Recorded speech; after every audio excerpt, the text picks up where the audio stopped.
Bondongwani, numéro 6, Bandi, Mbote, Nabino Nyonso, Bosudi Bakwa Kolanda Biso à travers la République démocratique du Congo, Nalibanda sur YouTube, Nabisika Nyonso Kolanda Biso, merci pour Bosa, Ebele, Lelo, Torobeta, Masolo, Yamboka.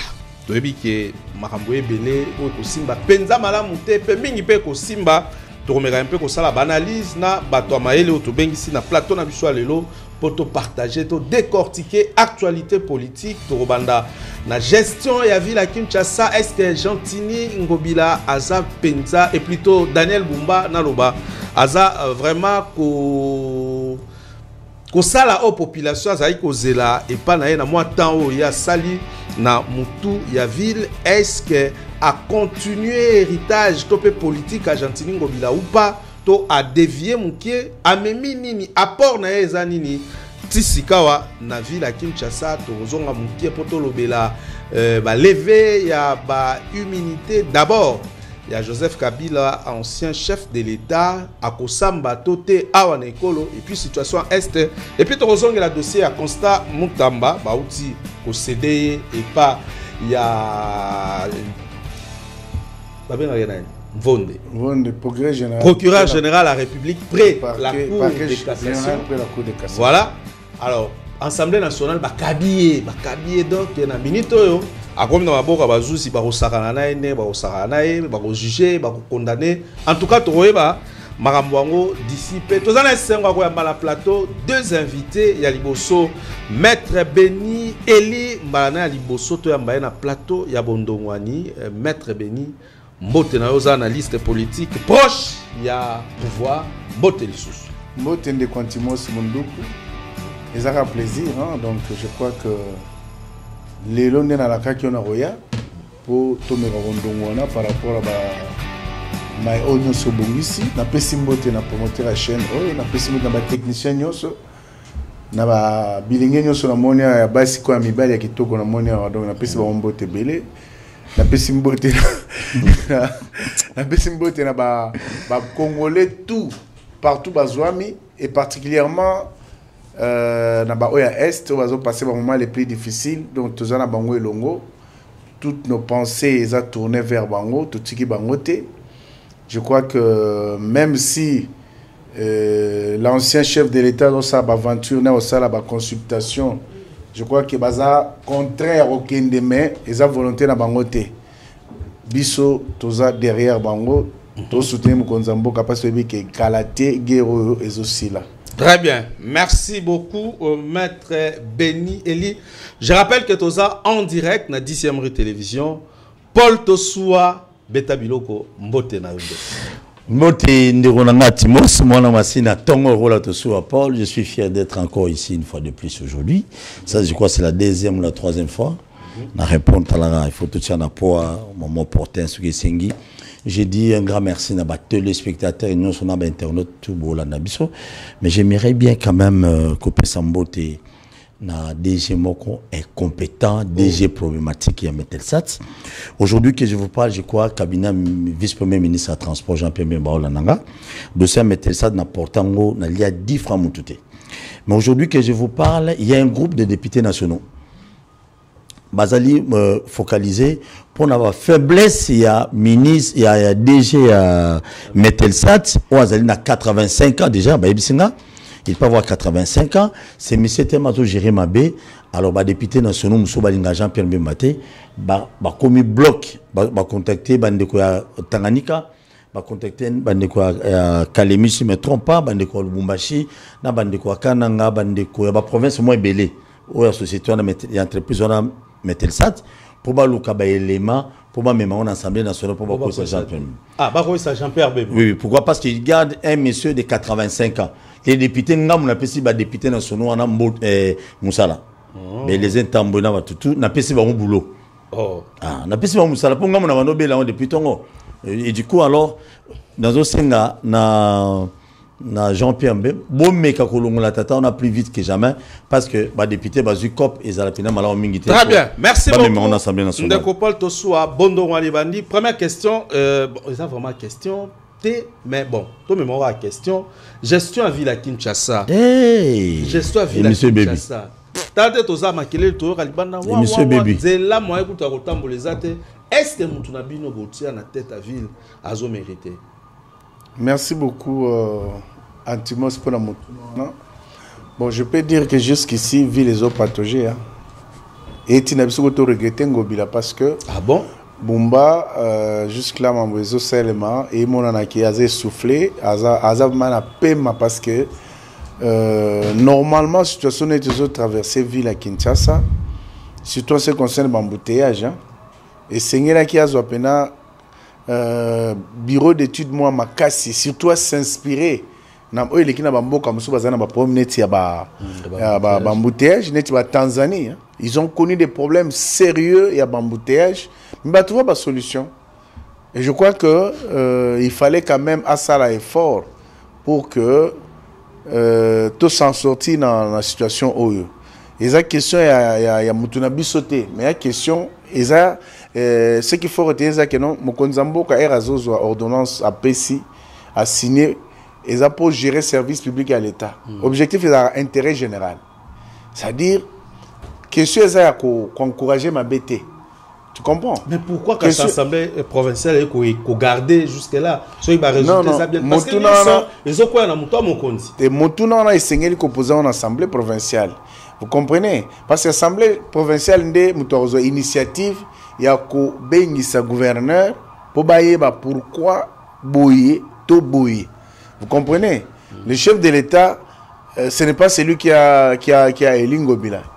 Vous comprenez? Bumba plutôt. Parce que Bumba Azaki élu n'a pas député provincial et a vu la Kinshasa.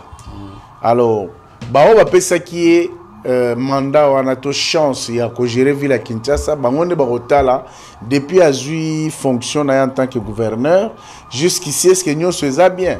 Est-ce que ça, qu'est-ce qui marche et qu'est-ce qui ne marche pas? En fonction, il y a constant, parce que Bissotovman a besoin que Mboka avance. Parce que là, il y a un fin de Mboka. Alors, on a Bisso et Bissoté.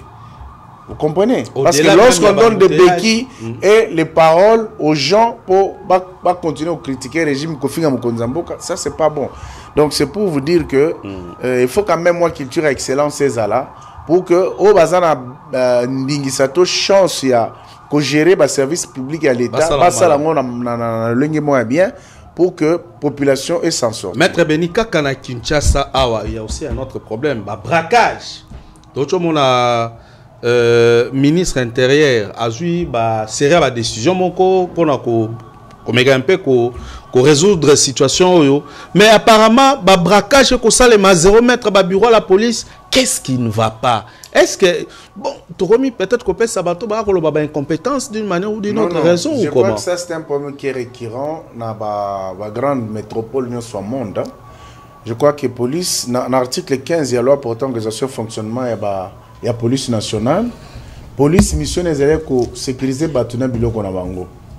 Alors ceux qui ba braquage commis c'est un autre fait social oyo ils ont que Conseil provincial de sécurité, ton national de sécurité s'est penché la question, va déployer bateau pour nous sécuriser bateau. Ceux qui les lots basent souciat bâtier net alors qu'il y a un crime qui se fait à côté et que les policiers va intervenir.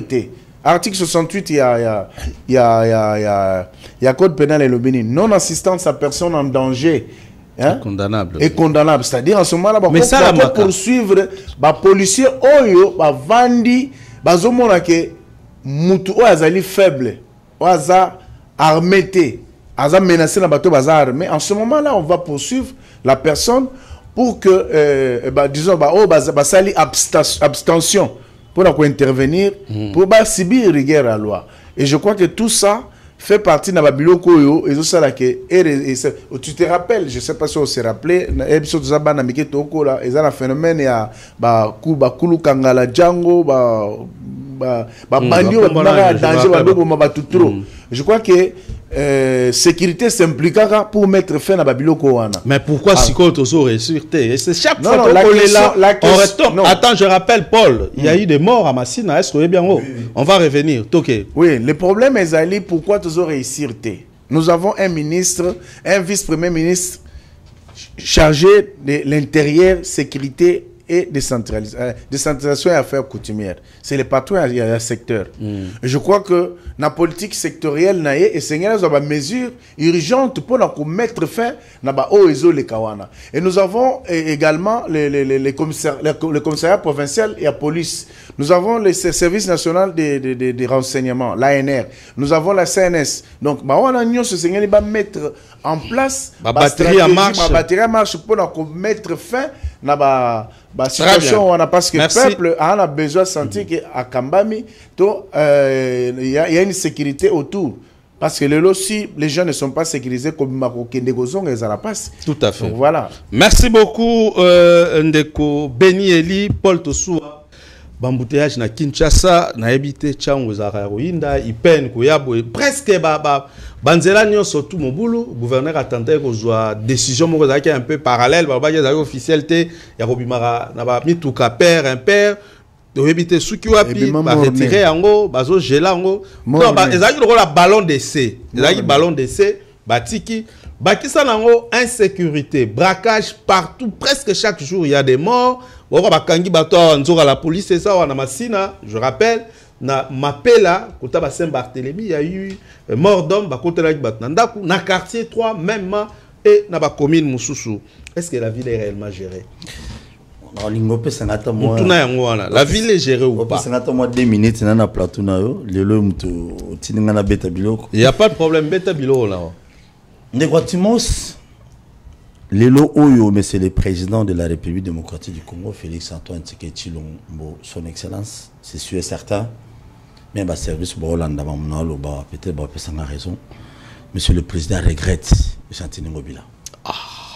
Félix Antoine Tshisekedi Tshilombo, soit va dans bureau, à Talinenge Kinshasa, Zotambola, a regretté à l'objet.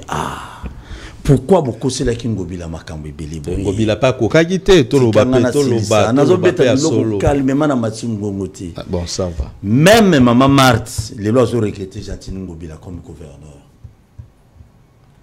Ba kosela ki Ngobila makambo ebele na makambo ko kosela ti. Ngobila ba bloquer qui même gestion même ya ba compte ya mbongo na ye moko na ville à Kinshasa. Comment ça la tête n'est pas qui est Aïtalaki bon c'est les marabouts comment Aïtalaki c'est là na silsa au kim sanga idée. D'accord. Aujourd'hui même les Kinois regrettent Jean-Tini Ngobila. On peut s'en raison dans sa réflexion. Pourquoi que ce soit le président de la République, Maman Marthe, même Augustin Kabouya regrette Jean-Tini Ngobila aujourd'hui comme gouverneur à Kinshasa. Tu sais comment?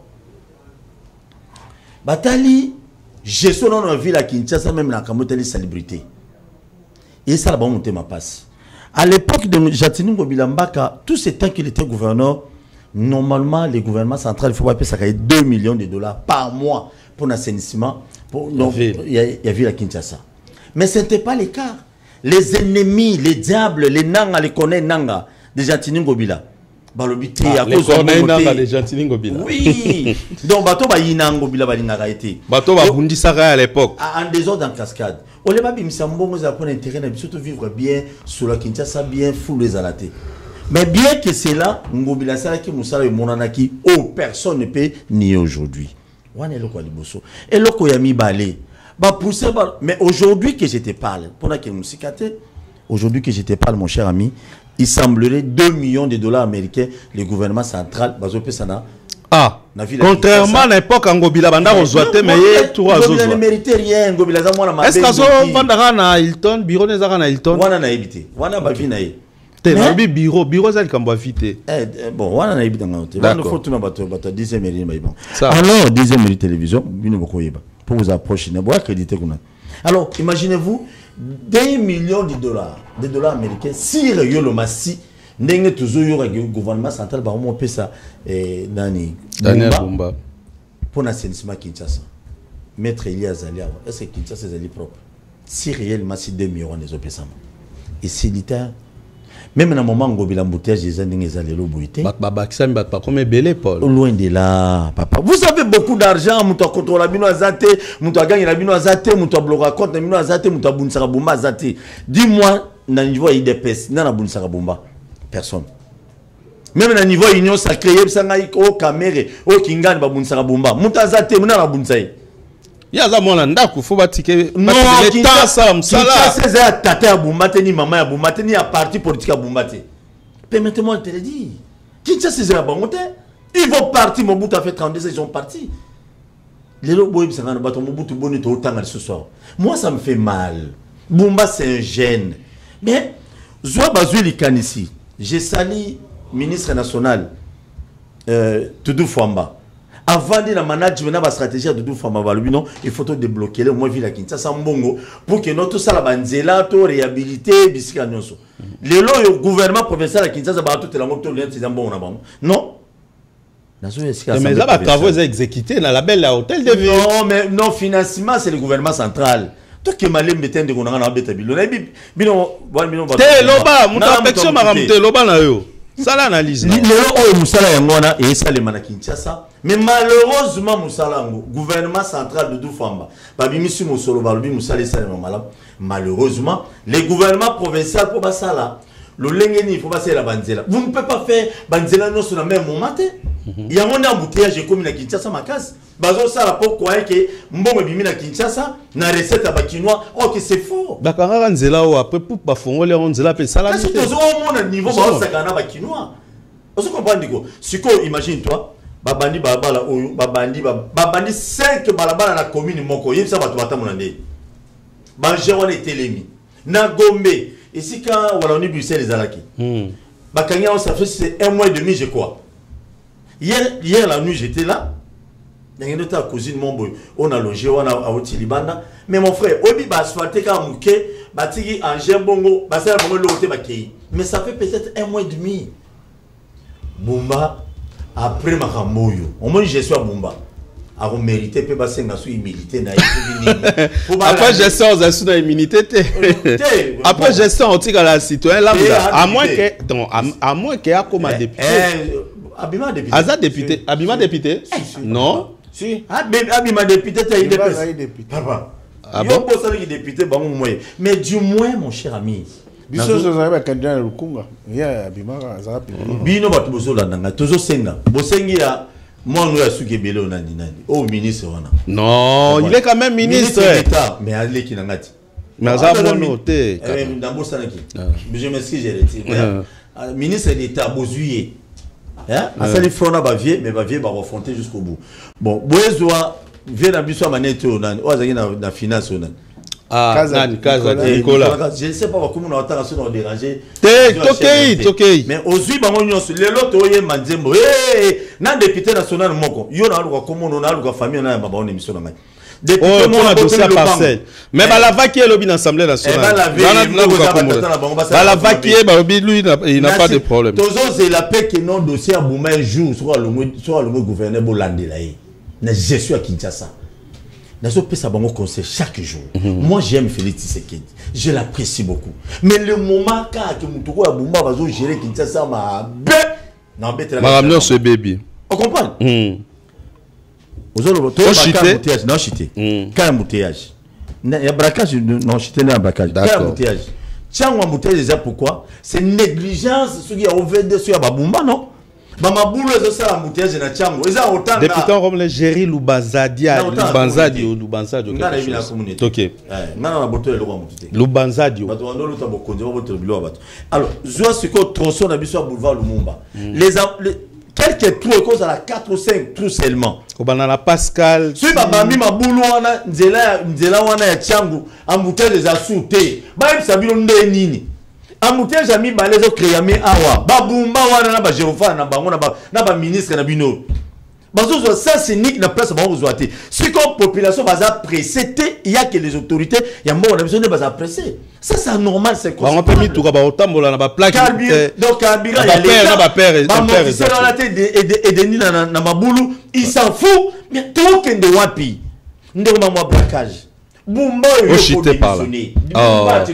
Yo t'aimes te relongoler la place. Assemblée provinciale les alliés. Yo kate Bumba mais a démissionné n'a été. Miel na bokonzi. Maman na pointe petite sœur na pointe. C'est ça le problème. Nazo ya maman braquage. Au chité. Nazo chité ko banga noter. DG la nabiso ngapi na DG bakisela moi minute ça bien.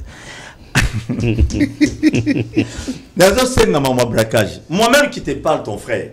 Tu es banina yo, au commune sur la verbe dans les longues à 5.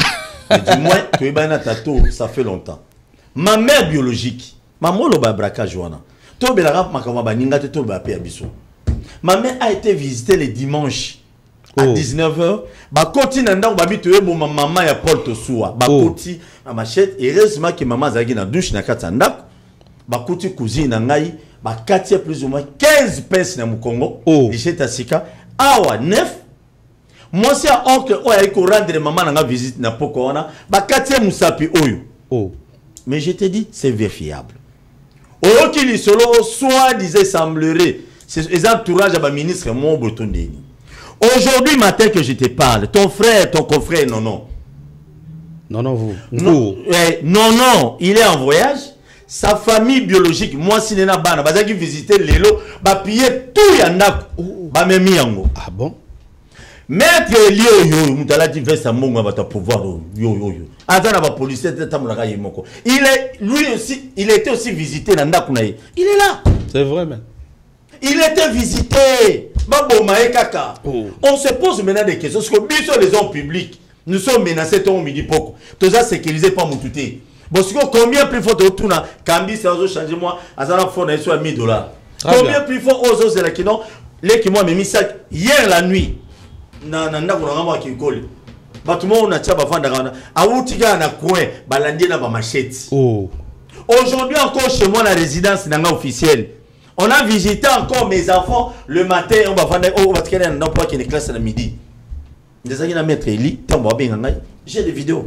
Ba e ba continue na le pont. Bon siko to lo ba ke bumba na ministre provincial ni intérieur ba sécuriser biso to ba tia population quinoise en danger. Et c'est pour cela que je te dis il y a une différence na gestion ya Ngobila na gestion ya Bumba.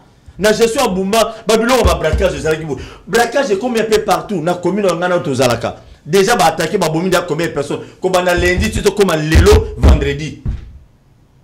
Bumba vandi nenye azo zela sa ba Gerofar alanda ba mitu ga remorque yemo kanga ba police mo ko tala beno mais eza musala na été on est dans le pays ne DPS ça va c'est quand il DPS vanda très bien problème ti ba bomana biso ba tunanzela. Merci beaucoup. Il n'arrive pas à gérer la vie de Kinshasa. Merci beaucoup Paul. La moni ozolo bana émotion makasi ça fait mal. Non, moi je suis un patriote. Non, je comprends. Ma mère a décidé qu'elle ne quitte pas Massina à Ortika Kawana. C'est pas vrai. Pour l'action que Makila te soit. Moi je suis un patriote, je l'ai resté. Si on va déconner, la minute où ça l'émission peut-être va dégager sur ma commune, on ne sait pas. Très bien. Donc du moins ministre provincial intérieur vraiment face à quelque chose. N'achetez 30 secondes s'il vous plaît. Allez. On m'a assemblée provinciale.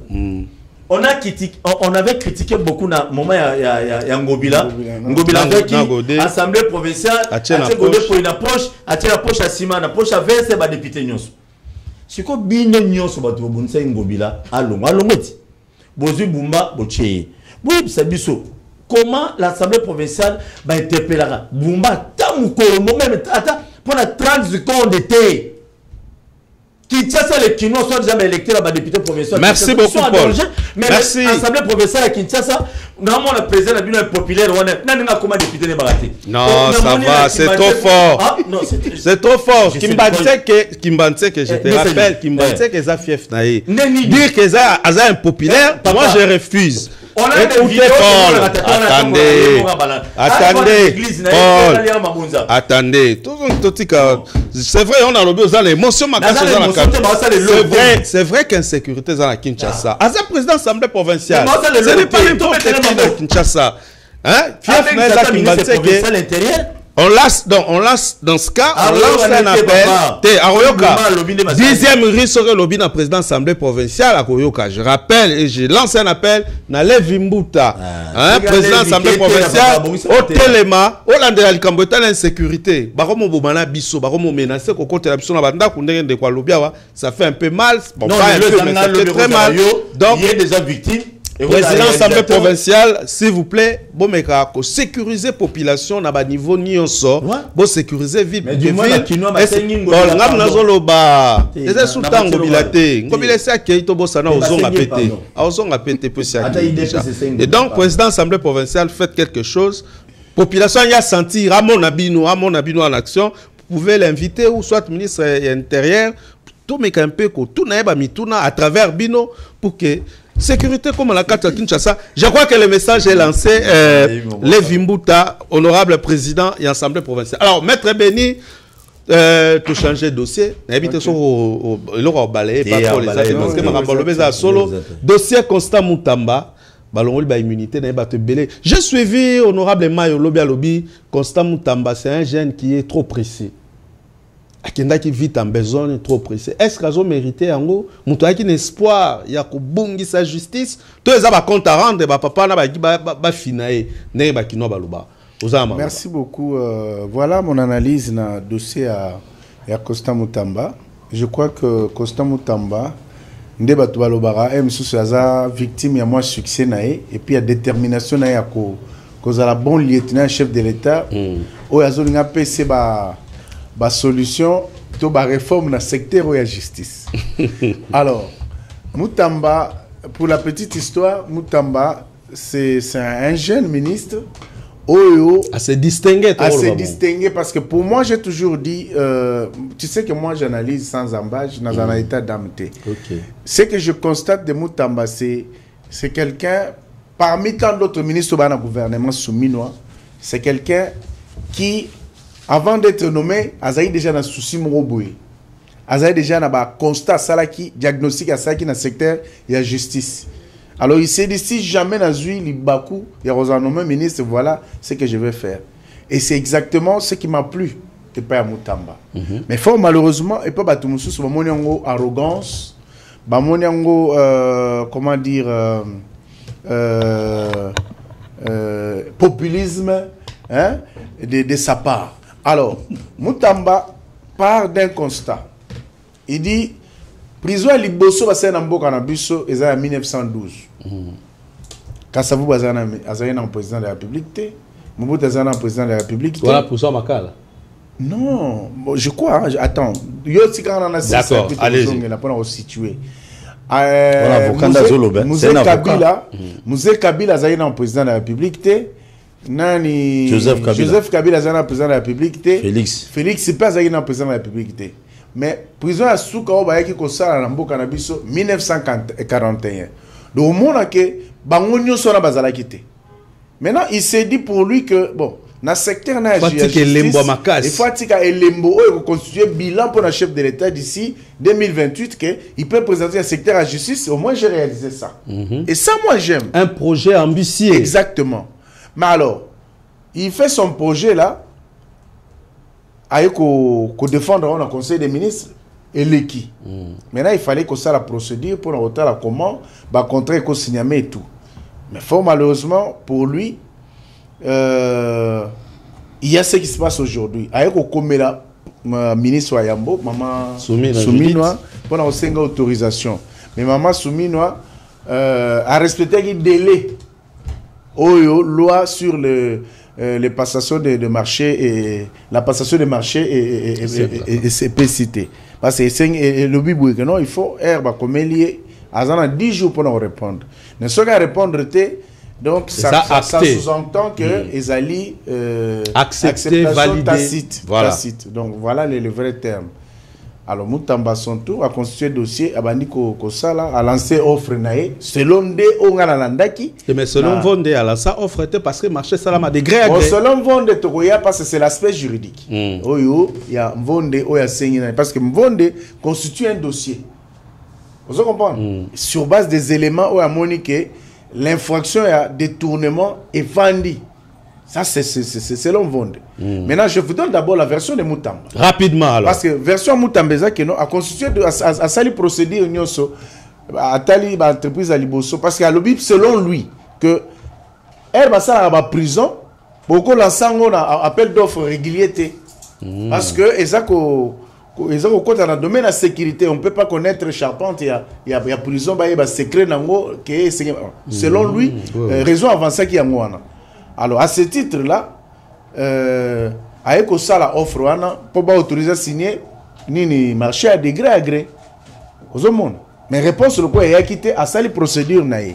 Alors, problème, c'est que non, il a été surpris de voir que procédure azo sala ba yibi ba document na bureau na yiba tindeli Pero Louara. Oh.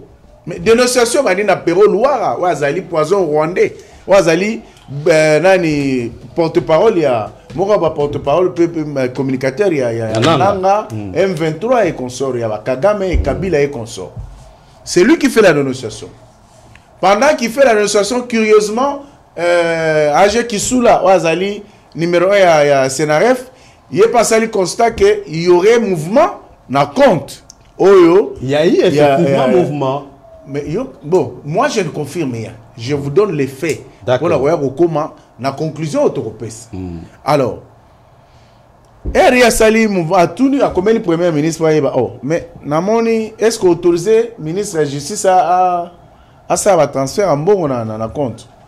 Madame, je ne sais pas ce qu'elle qui à son tour a autorisé à quitter. Alors, ndé va saisir procureur général pour que à ça la réquisitoire à senga lever to autorisation il y a instruction et tout ça. Il y a nani il y a pas permettre que à enclencher la poursuite contre Mutamba. Comprenez? Maintenant entre-temps, Mutamba selon lui, même compte wana a instruisé qu'il a IGF que hein IGF a surveillé compte wana mbongwe bimate. Mais mbongwe bimi. Bon, selon lui il dit que mbongwe bimite. Alors, c'est pourquoi maintenant ministre procureur général a Sengi Parlement va permettre à instruire le dossier sur Mutamba. Commission et Tiamaki, commission et entendre Mvonde, commission entendre Mutamba, et puis sali rapport dans le bureau et organiser vote. Tout le monde qui va autoriser maintenant. Mais ce qui va autoriser, c'est que le procureur a un élément probant pour la Rolande là. Et surtout que là, va attendre Mutamba. C'est là où je vous dis que moi, personnellement, je me limite à ne pas faire trop de commentaires. Pour la ligne. Parce que la commission s'est prononcée. Vous comprenez? La commission s'est prononcée. Mutamba est présumé innocent. Vous comprenez? Et il y a, pour le procureur général, au poursuivre, il y a des indices sérieux à culpabilité dans le chef de Mutamba, où ils ont poursuivre. Nous sommes en face de des situations telles que l'une affronte l'autre. C'est lorsqu'on va commencer à instruire le dossier de Touré que procureur général na Oyazaro Loba. Au regard il y a instruction à dossier, Mutamba est dedans parce qu'il ne sera pas le seul à être verbalisé. Vous comprenez, il y a des personnalités qui sont impliquées dans le dossier, qui peut sa version des faits parce que il y a témoigner à charge et à décharge. Vous comprenez? Et aussi d'une autre part, on dit que il y aurait eu complot. Il y a une théorie de complot contre Mutamba. Non, c'est le complot. Bon, ça c'est... Non, mais écoutez. Yozolo bakena na osé les complots. Lorsque bazolo baké, yana batu ba mebabake ba benga batu ba yozobala. Hein? Là, il y a journaliste na communicateur ba zumbo on peut pas charger Mutamba ba soutenir un vond de la réquisitoire na. Donc, on doit comprendre que ce sont des choses que moi je ne peux pas confirmer. Mais tout ça reste dans cadre de spéculation. Mais le plus important, moi, ce que je dis, et comme je l'ai dit chez les Ndekotosua na Era Yambinga, Nathalie Seboy. Parce que il y a des députés, membres de la commission, qui regrettent deux choses. C'est pas là qui était sorti, mais sorti à Mutamba, dans le meeting, c'est qui n'a parlé de justice. Parce que ce hôtel, bien Mutamba, Azaki, la majorité, il y a soutien, il y a plus de la moitié, il y a députés, dans le hémicycle.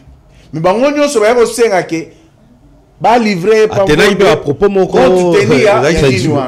mais entre temps ba député à la Basiliki semble-t-il que Basiliki parce que il fallait un babango et un bibango te vous connaissez un peu le député dans les qui cop mais bien fallait cop il y a des députés qui n'ont pas de conscience. Il vous souviendra que lorsque Jean-Marie Kalumba, je crois, économie à Kouya, Jean-Marie nous a reçus, nous étions une délégation de communicateurs dans son binana, dans la salle de réunion, à Ebisoto Vandi. Un des députés, d'ailleurs, Koutou, Nangi Kombo na Yao. Azo benga, bango de bazo menacenga. A bengi bazo obligé que après Sambongo, ceux qui t'a Kouya. Mais le coup, on appelle ça Mongoté, Jean-Marie Akwea. Est-ce que où est la conscience collective? Il y a sens que. Mais ce sont les députés donneurs des leçons. Mais justement, c'est pour vous dire que le chef de l'État aussi, là où je me tourne vers le chef de l'État pour lui dire qu'il y a des gens qui sont des pions majeurs dans le régime, le quoi Moutamba, parce que déjà, comme ça, là, que Kabila, immunité, ça l'a levé. Saisir sur les biens Kabila, pour enclencher ma poursuite sur Kabila ou saisir les biens de Nanga. Et vous avez la facilité. Ces gens peuvent aussi mettre de l'argent pour que Moutou ya Moutamba Ekouya. Et tout ça, je crois que le régime a aussi intérêt à protéger certains ministres, à l'instar de Moutamba, parce que les livrets, ce serait donner aussi le ton na ennemi à la République, parce qu'ils sont nombreux, même dans les institutions, ils sont là, partout, Bazali, au Bazoti, à la redevable, na Kabila, très bien, merci. C'est à ce titre-là que moi, je me dis, le chef de l'État se doit de protéger les gens comme de Moutamba, parce que théorie on a un complot pour moi, je trouve que c'est une normalité, parce que Moutamba mérite quand même les encouragements. D'accord, merci beaucoup. Alors, Tosoua Paul, pour réagir dans le même dossier, est-ce que vous soutenir que ça théorie un complot déjà Moutamba?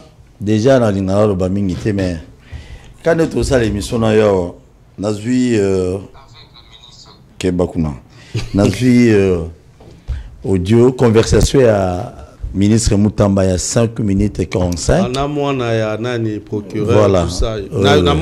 Quelque part, mais du moins, n'a repris sa moto. Après tout, Moutamba allait qui n'a biso, un ministre n'a biso. Au-delà de ça, avant l'émission, à s'excuser qui dans la commission, à s'excuser qui dans la plénière. Zelangana Sengele pe bolim, c'est pas vieux. Vieux vont ne pas faire l'émission. Ah, mais on va plénière, ça insulté. Ah, ils sont acclamés public. Acclamés public, on va biso bato soa, babino banin. Vieux vont de Moutamba moana yo. Preuve le jour bano makayo, vous vous souvenez encore, Moutamba azali ami à moana yo boti. Donc Moutamba, bon, et cause à la bolengue mais au moins ma commission ça a raison na mais on a peu moins boulou qui où il est qui mon niveau dans le monde politique je ne suis pas vraiment sûr que Moutamba pour l'Assemblée nationale va payer autorisation cela ne veut pas dire qu'il n'est plus ministre va payer autorisation va attendre après quoi attendre je ne sais pas mettre en quoi sur le plan juridique après avoir quoi attendre so ba moni ba fait pende zali il y a grave pende il y a moyibi batiquer l'Assemblée nationale pour l'Assemblée nationale et réaliser que hasard réellement na dossier on vous comprenez mais du moins je ne vais pas entrer dans les détails. Je ne vais pas vraiment entrer dans les détails. Au moins, même moi, révolution, moi, dans ma justice, en gros. Mais moi, pressé, moi, ma commission, ça, moi, vous bébélé, moi, boulot et bébélé. Mais du moins, papa, l'a fait mi vonde. Nabiga Bochanase, chef de l'État, permettre de tout payer sa monté. Dans le contexte, tous alliés. N'oublie pas, il est parmi les gens qui ont initié, procès, on a condamné Bananga, condamné Banane, tout ça. Bouéba. Peut-être aucun. Mais pour nous, il y a un bon celui qui a Ibi, a zone Samon na caisse à l'État.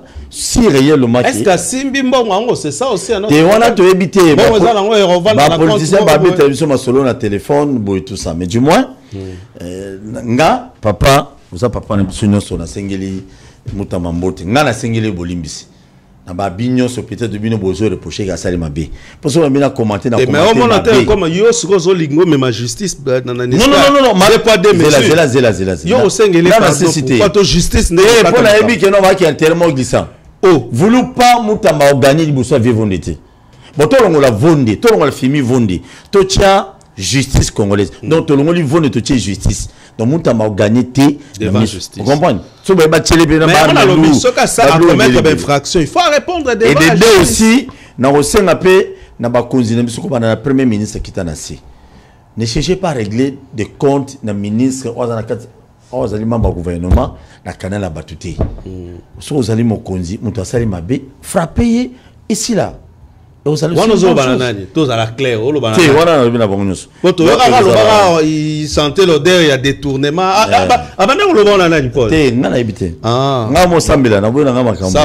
Donc, du moins, sincèrement, je demanderais que non, mais nous avons aussi besoin que batelemi vitesse pour na mambo ya mutamba boy, c'est aussi une bonne chose. Mais bato bazo yiba ça. Même les Kabylistes qui ont volé l'argent. Nicolas Kazadipe Zela na zoya. Nicolas na bete bilo après 30 millions to yoga ba yibara ya Sinel. Est-ce que la justice congolaise bongo hôtel mi sa dossier on a des mbongo na biso on a ba dossier akala faut ba na ba dossier akala là wana ba sikara bo chaba à l'époque non te on a lobby te ba dossier wana pe bokoki ko lamusa mais ba dossier à lelo pe et la muka yoka on m'a dit ba to lelo ba mo ne communauté acharnement tant to likana be mission boy mais du moins ngana sengi 30 millions baloba ya Sinel wana ngana tanga na ngakomo batanga so bo chab so komo mo so bo chambolo une soit comme ça pas Luka 30 millions ne kinda wapi mama Nicolas Kazadi asa yemo asa ba révélation mo grave bien que ba holandele pe les sous tout ce on a holandela raté tout ce on a ba révélation té ba millions ne so ne kinda wapi mama mbongo francophonie et kinda wapi Guissaro n'est pas la fan chérie de la République. À l'émission dossier, il y a Kinshasa 0 tout, c'était 300 millions de dollars. Bon, on est qui n'a pas besoin de belé. Maintenant, ça devient de trop. Si on te comme la République, il y a des millions. L'Assemblée nationale, bah, qui appelle ça qui va répondre sur ces. Déjà, on fait des on a maïl. On a vu, on a vu tout bas mon maïl. On a le baïté. On a vu. Mais du moins, bah, tout moussou sur toujours bah millions. Et bien, mais bela ou à Toyoka. Bon, il y a PST. Tu sais, moi, ça me fait mal aujourd'hui. Non, moi, les jeunes, les communicateurs, les journalistes. Pour défendre Willy Bakonga. Oui, que ça n'est pas de moko, tous en voûté, tous Willy Bakonga. Peut-être, bon, on a le bel donc, quelqu'un qui a trahi Kabila, à Sali Bavé, à Lobby, ceux qui n'a tiki Kabila, n'a tiki politique. Aujourd'hui, vous là, nous les Congolais, les jeunes Congolais. Kabila, Tolemiote. Tolemiote, n'a noté. Yewana Bacha, des ordres de Kuna na RVA. Il y a des DG au symbio oh ya zata intérêt na ye balé batata na balé yo za ba misatu na Rwanda moi sina ba no baza na Rwanda kuna elo na bango na RVA ya mbora manger là-bas yango na nyonso wana monsieur le président de la République bambula ya mandat no yoki na très bien Paul tezena sisa tikana pesa mo kontombo le conseil ya wana chaîne IDPS pardon on moni mandat no yoki na suka parce qu'il y a 2 ans 2028. Toi, tu as 3 ans. T'es 2 ans et demi déjà. Ah, dans la juin, t'es. Tu as joué. Comprends? Mais c'est le président de la République. Oui, mais tu sois pas, je suis pas un flatteur. Dans le régime, je suis à $10 à mon régime. Mais je travaille pour nous défendre les patriotes. On m'a demandé nous étiqueter. On m'a dit tous tes camarades là. Oh, peut-être bah enduro na beré. Mon konza na ba camarade té, ba collaborateur. Ndeko, ba collaborateur na merci beaucoup. Ba collaborateur vous savez na Belgique, vous savez aux États-Unis, vous savez en Allemagne, vous savez ce qui wapi. Peut-être bah enduro na beré rebelle. Chef de l'État, sauver ta image à Papa Tshisekedi. Tous les miyibi livrés par la justice. Au cause à la grand. Congolais nyonso ba beto na babumba nyonso tous les gouverneurs faibles bengana bango les PCA ceux qui ba kike bengana bango donc tout le monde yebi que non papa et surtout les kabylistes ba tout o bati Kabila ba poni kana yo au servi bango de trop bengana bango bref na Sankuru tous les kabylistes au Kabila pesa nyonso na no pesa bango te bengana bango Bengana bango, vraiment t'as pas l'image à Papa Tshisekedi. Tous ces miyibila, tous ces jouisseurs, Bengana bango, monsieur le président de la République. Très bien, merci. Attends, aller en bon, on a bien noté, mais on défendra l'outil, na souka na kada couleur à Papa Tshisekedi. Merci beaucoup. Toromo kende balé malé mais na souka émission. Mais Bumba Penda, c'est un assemblée professeur Balongolai. Merci. Ça c'est Béni, Eli, n'ayons placé moi Liloba. Moi, quelques minutes au ticket, on a pu occuper ça mot de la fin. Mais déjà, maximum minutes. Mais on a passé moi quelques minutes, et puis, na mot de la fin, il y a moi quelques minutes, na mot de la fin. Papa qui s'y voit ça combien? Maître Eli, Maître Eli, tu vas revenir, tout ça, on a Zoyoka. Tu sais bien DG. Maître, et plutôt Joseph Kabila, a bandi ma consultation. Azo ça ma consultation en tant que nani. Chef de l'État. Mouto Aza ko aspirer ko revenir sous ko gérer mboka. Finalement on est où là? Non, c'est-à-dire que Joseph Kabila n'a qu'une documenté. Oh, c'est un sorcier, c'est un démon. Non, c'est trop fort.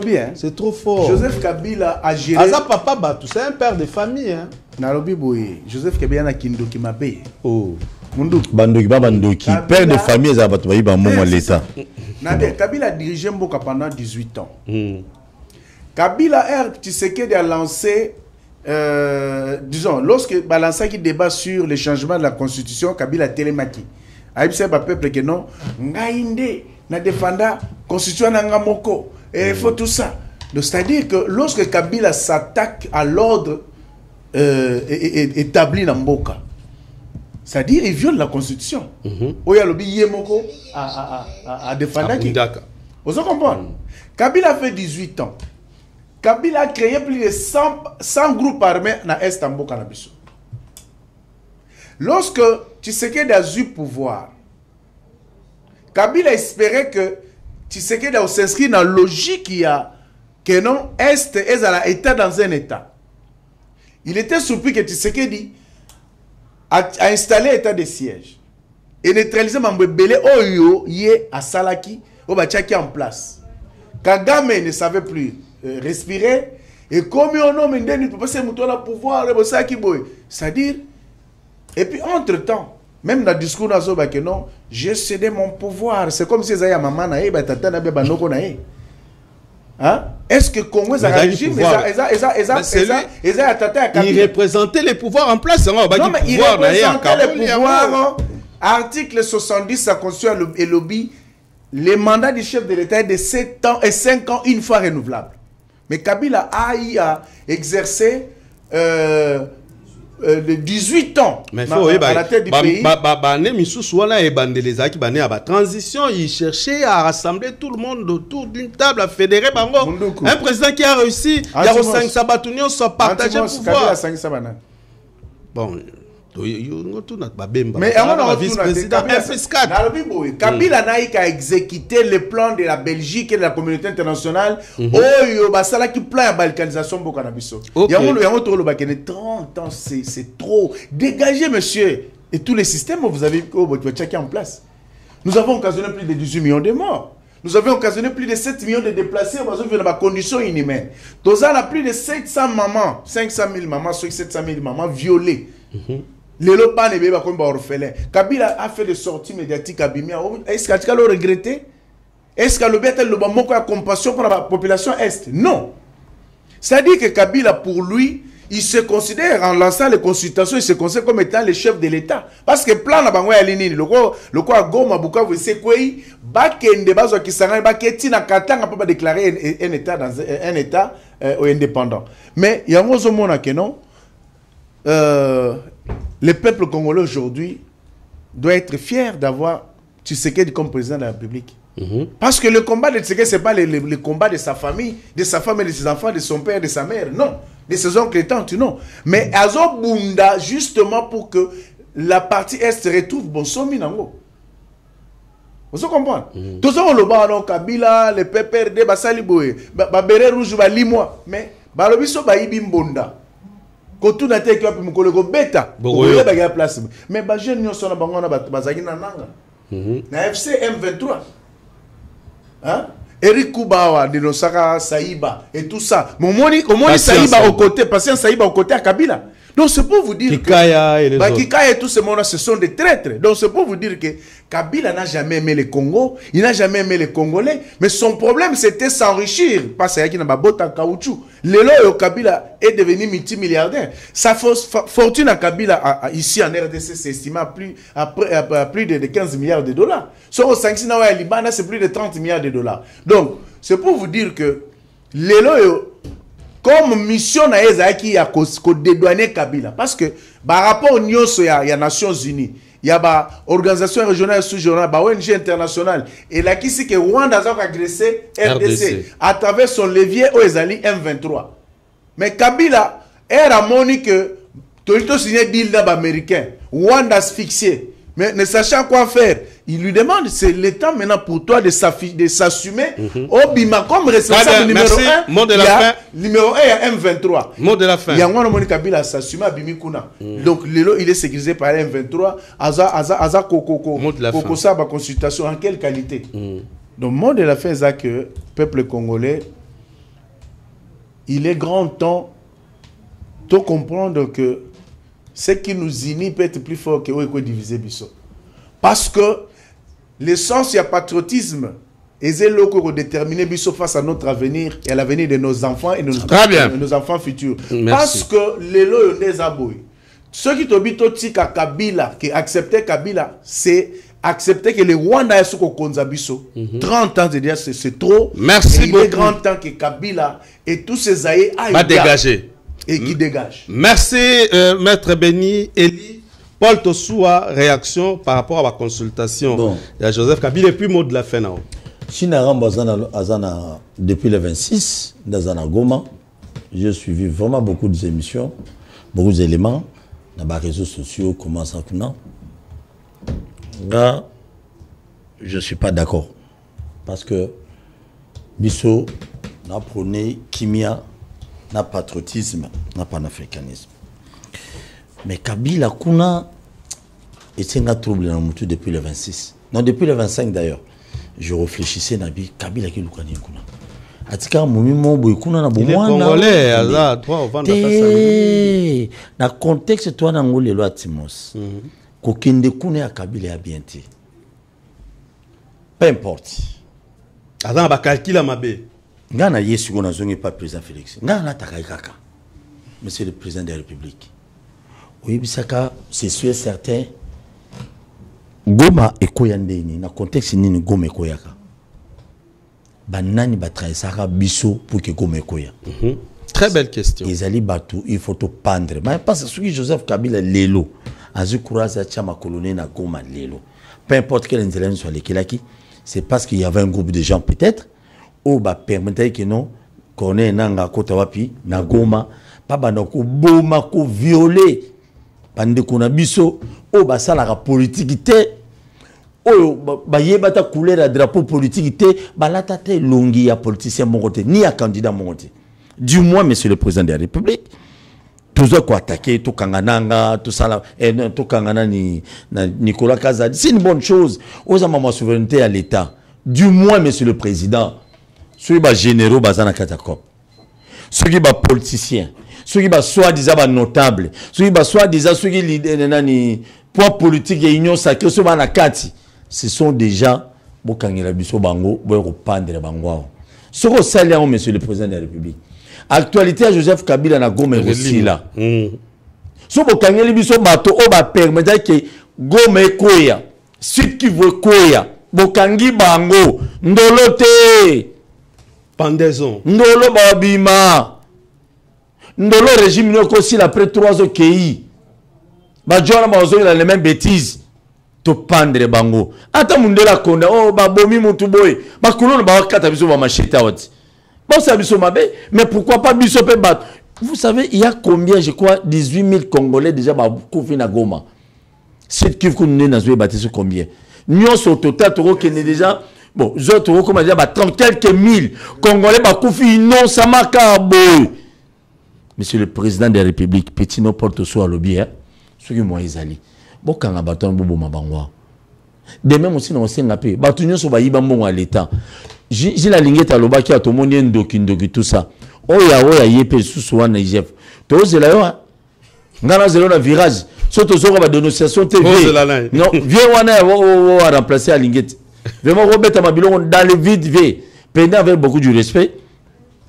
Et puis le monde appelle ta communication vient de ligne d'Atiga. Le monde a on nyonso. Ballon là-bas on a musala pour l'année. Politique à ligne politique n'a été. Très bien, mot de la fin. Parce que hier à trop bureaucrate. À ligne à chaud. Très bien. Oui, si maintenant Joanna Banor Bandoli a été bandoli ça fait même faux. Donc du moins monsieur le président de la République venez le mot de la fin. Pour boss qu'est-ce mot de la fin de même aussi tu aussi na OK non. Tant que Zola mon chef de l'État. Boula non benga sur mbuta wana ya assemblée provinciale à Kinshasa ba benga na Bumba pour nous sauver l'image à papa Tshisekedi. Kinshasa zo ki mabe. Ba kosi biso awa ki baba no pesa bato na $5 ya kokombola. Ba mama na bakomba na butu. Suko tout botu ne la biso Bumba na batu na ye. Bakomba wapi? Bakomba na bactère principal. Na Bumbu na baba Bumbu wana 4 côtés ba fou les agibé. Là c'est ba inokoma théâtre de chez nous. Nangaba na babarbala 4. Merci beaucoup. Qu'est-ce que le monde de la ferme? Qu'est-ce que Kokiti? Non, le Kokiti. Tengo que c'est l'équipe. Qu'est-ce que c'est certaines ADG?